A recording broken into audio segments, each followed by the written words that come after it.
मैं सबकी भावनाओं को कदर करता हूँ, मैं ये नहीं कह रहा नहीं हूँ बोलो ना, खुल के बोलो, क्या दिक्कत है? कि हाँ। जब हम किसी कॉन्सेप्ट ऑफ गॉड को लेकर के बहुत ज़्यादा वो होते हैं और उससे सिर्फ वो एक बिलीव नहीं रहता, उसकी वजह से ग्राउंड लेवल पे वायलेंस होते हैं, बहुत सारी चीज़। मैं पोर्शन की बात कर रहा हूँ, जो ज़्यादा पोर्शन है हमारे सोसाइटी में और आजकल भी खासकर, तो एक कॉन्सेप्ट नहीं है, एक गॉड के कॉन्सेप्ट से 1000 गॉड हमने बना दिए, जबकि ये भी मानते हैं कि गॉड से फेक है, फिर भी 1000 अवतार बना दिए, 1000 रिलीजन बना दिए, 1000 चीज़ें बना दिए। सो मेरा पॉइंट है कि एक पॉइंट जिसको हम उस पर हम क्वेश्चन ही नहीं करते, हम बस एक नहीं, हमने इंसान जैसा इमेज बना दिया, हम उसका बस बिना किसी से बस हम पूछते रहते हैं। माय पॉइंट, मैं एक ऐसे लेवल पे हूँ जहाँ पे मैं गॉड को नहीं मानता और मानता भी हूँ, मैं किसी एक कंक्लूजन पे नहीं पहुँचा हूँ कि गॉड है या नहीं है, बट ये मान लेना कि गॉड है और उसके लिए हर वो चीज़ बिल्कुल ब्लाइंडली एक भीड़ की तरह फॉलो करते रहना, तो आई डोंट लाइक दैट। तो ये चीज़ मैंने जो सीखी है,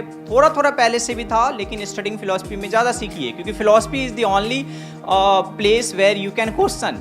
आप टेंपल के सामने, मस्जिद के सामने जाके गॉड को क्वेश्चन करोगे, प्रोबेबली नेक्स्ट डे आप जिंदा भी ना रहो। इतनी टेंशन ना लो, आप जिंदा रहोगे। यहाँ पे कैमरे में आपकी शक्ल पूरी पूरी दिख रही है, टेंशन क्यों ले रहे हो? आप क्वेश्चन कर रहे हो, इसमें गलत क्या है? वो मैं बोल रहा हूँ कि अब मैं एक बात बोलूं, आपने बोल दिया, अपना आर्ग्यूमेंट दे दिया। इस दुनिया में कौन लोग हैं जो प्रॉब्लम क्रिएटर हैं? वो जो करोड़ों भगवानों को मानते हैं, क्या वो आपस में लड़ते हैं? या वो जो कहते हैं कि एक ही भगवान है दुनिया में, जो भी उसको नाम देते हैं, और कहते हैं वो ही सच है, बाकी सब झूठ है? आराम से समझिए कि जो हिंदुइज्म है वहां पर करोड़ों भगवान क्यों है, उसका लॉजिक क्या है? पहाड़ की भी पूजा हो रही है, मिट्टी की जो मूर्तियां उसकी भी पूजा हो रही है, सूर्य की भी पूजा हो रही है, चांद की भी पूजा हो रही है, किसकी पूजा नहीं हो रही है? धरती, जल, अग्नि, वायु, आकाश, सबकी पूजा हो रही है। तो हिंदू धर्म जो है वो क्या कहता है? सब में भगवान है। इससे बढ़िया फिलॉसफी, इससे अच्छी फिलॉसफी हो ही नहीं सकती, इससे ओपन फिलॉसफी हो ही नहीं सकती। मतलब आप भी भगवान हो, आपसे भी जब मिलते हैं तो ऐसे करके मिलते हैं। मतलब क्या कि आपके अंदर का जो भगवान है उसको मैं प्रणाम करता हूं। आई एग्री सर, बट इसमें फिर ये पॉइंट भी है ना, मैं इस चीज़ से, इस फिलॉसफी के अगेंस्ट नहीं हूँ, मैं उस चीज़ से दुखी हूँ जो इनबैलेंसेज, इस थॉट्स, ये कॉन्सेप्ट ऑफ गॉड जो कि जनरली वैसे जैसे आप समझा रहे हैं वैसे लोग नहीं समझते, ना ज़्यादातर लोग समझाते हैं, और वायलेंस क्रिएट होता है। और फिर एक मिनट आपने कहा वायलेंस क्रिएट होता है, वायलेंस की जड़ क्या है? इग्नोरेंस है, इग्नोरेंट होते हैं लोग। अब देखो इसमें कितनी बड़ी लॉजिकल फैलेसी है। अरे भाई साहब, ये जो आपके सारे फिलोसॉफिकल फंडे है ना, सारे हिला दूंगा अभी के अभी। आप कह रहे हो इग्नोरेंस जड़ है प्रॉब्लम की। इग्नोरेंस कभी भी जड़ नहीं होती किसी भी प्रॉब्लम की। Ignorance is not a problem. सबसे ज्यादा इग्नोरेंट कौन होता है इस दुनिया में? एक बच्चा जो अभी पैदा हुआ है, he is ignorant even of his own name. Is he a problem? तो ignorance is not a problem, wrong knowledge is a problem. Animals are ignorant, they are not a problem, right? You agree? Animals के लिए हम problem है, इंसान problem है। अगर animals से पूछोगे ना कि हाँ एक शैतान की शक्ल बनाओ, तो पक्का इंसान की जैसी होगी। और हम एनिमल्स की पूजा करते हैं, क्यों? क्योंकि एनिमल्स एक्चुअल में इग्नोरेंट है, भोले हैं, इनोसेंट है, बट ये जो थॉट है वो कनिंग है। तो थॉट ने क्या क्रिएट कर दिया? अलग अलग कॉन्सेप्ट्स क्रिएट कर दिए। तो एक कॉन्सेप्ट है कि इस दुनिया में एक ही भगवान है, जो उसको मानता है वो हमारा अपना है, और जो उसको नहीं मानता है वो सब पराये हैं, वो सब गैर हैं। दोनों में से किसी भी कॉन्सेप्ट के साथ अपने आप को बांधना क्यों? अरे वो आप छोड़ो कि बांधना क्यों है, उसके पीछे भी एक रीजन है। क्योंकि एक इंसान को सिक्योरिटी चाहिए, उसको साइकोलॉजिकल सिक्योरिटी बोलते हैं। कॉन्सेप्ट के साथ ये करना क्यों है, ये कभी क्वेश्चन नहीं पूछा जाता है फिलॉसफी में। क्यों नहीं पूछा जाता है? वहां पे ये पूछा जाता है कि क्या है। साइंस इज ऑल अबाउट क्या, नॉट अबाउट क्यों। कभी ये नहीं पूछते कि लॉ ऑफ ग्रेविटी क्यों है, लॉ ऑफ ग्रेविटी क्या है। तो अब ये देखो कि इस दुनिया में क्या है, ये नहीं कि क्यों है। ध्यान से समझना, आप लोगों को ये नहीं बोल सकते कि तुम भगवान की पूजा क्यों करते हो। अरे करते हैं, वो छोड़ो, अपने अपने भगवान की सब पूजा करते हैं। बट अब ये देखो कि रियल प्रॉब्लम कौन है। एक लॉजिक है कि ये मेरा भगवान है और यही सच है और यही सबसे ऊपर है, एक ही भगवान है और कोई दूसरा भगवान ही नहीं है। और जो इसको नहीं मानता है वो सब हमसे अलग है, और जो इसको मानता है वो सब हमारे अपने हैं, बाकी सब पराये हैं। ये एक थॉट प्रोसेस है। एक और थॉट प्रोसेस है जो कहते हैं कि सब में भगवान है और भगवान में ही सब कुछ है। मुझे ये बता दो, ये वाली जो थॉट प्रोसेस है, इसकी वजह से लड़ाई हो कैसे सकती है? ये तो इंसान अपने आप को सिर्फ डिफेंड करेगा ना बाकियों से।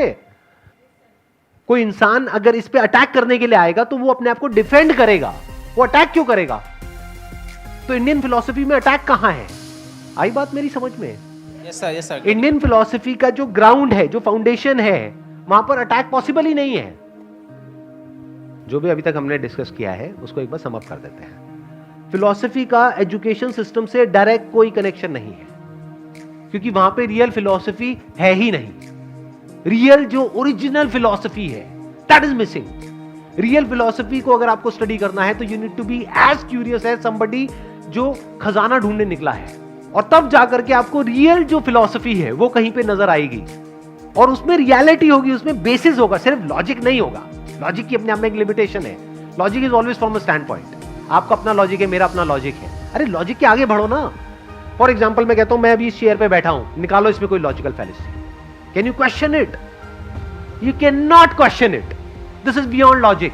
तो एक होता है सत्य यानी सत्य, एक होता है मिथ्या यानी झूठ। तो मिथ्या में क्या होता है, वहां पे लॉजिकल और ये वाली सारी बातें चलती हैं। जो सच होता है वहां पे किसी लॉजिक की जरूरत नहीं है, थॉट की जरूरत नहीं है। मैं हूं, can you question it? You can not, because that is in your perception. तो लॉजिक से आगे बढ़ो, ये जो वेस्टर्न फिलॉसफी है उससे आगे बढ़ो। अब मैं ये नहीं कह रहा कि Indian philosophy versus western philosophy, but all I am saying is कि जो डेप्थ आपको इंडियन फिलॉसफी में मिलेगी वो वेस्टर्न में नहीं मिलेगी। वो सब सरफेस लेवल पे जाकर के अटक गए हैं। वहां आपको सारी थॉट की बातें मिलेंगी, माइंड की बातें मिलेंगी, राइट और रॉन्ग की बातें मिलेंगी, कॉन्सेप्ट्स की बातें मिलेंगी, आइडियोलॉजीज की बातें मिलेंगी, क्वेश्चनिंग की बातें मिलेंगी। उसके आगे आप बढ़ ही नहीं पाओगे। अरे क्वेश्चनिंग की भी तो लिमिटेशन देखो। क्वेश्चनिंग के लिए मेमोरी का होना जरूरी है। Questioning is part of thinking. Thinking के बियॉन्ड तो जाओ। Thinking which is not different from mind. Mind मतलब क्या होता है, ब्रेन के अंदर कुछ सेंसेशंस चल रही होती है, कुछ आप अपने आप को बोल रहे होते, दैट इज थिंकिंग। तो उसके आगे क्या है? उसके आगे लाइफ है। लाइफ की बात तो कोई है ही नहीं, लाइफ तक तो कोई गया ही नहीं है। अगर लाइफ को एक्चुअल में एक्सप्लोर करना है तो वेद को उठा लो। वेद में भी अगर और आगे जाना है तो वेदांत को पकड़ लो।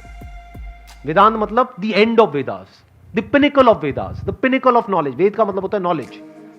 उसको स्टडी करो, तब आपको रियलिटी नजर आएगी, जहां पर जाकर के आपके सारे लॉजिक्स बिखर जाएंगे। That is the ending of thought, that is the pinnacle of philosophy. Mind के बियॉन्ड क्या है? How can you transcend mind? Is there a way? Is there something beyond mind? उसकी बात आपको वेदांत में मिलेगी। Not just at a theoretical level, not just as a philosophical concept, but as a living reality. As real as जितना कि मैं अभी आपके लिए रियल हूं, इतना रियल। एक्सपीरियंशियली आप कुछ ऐसा देख पाओगे जो दुनिया की किसी फिलोसॉफिकल बुक में पॉसिबल ही नहीं। Wish you all the best. Please. Thank you so much sir, thank you so much.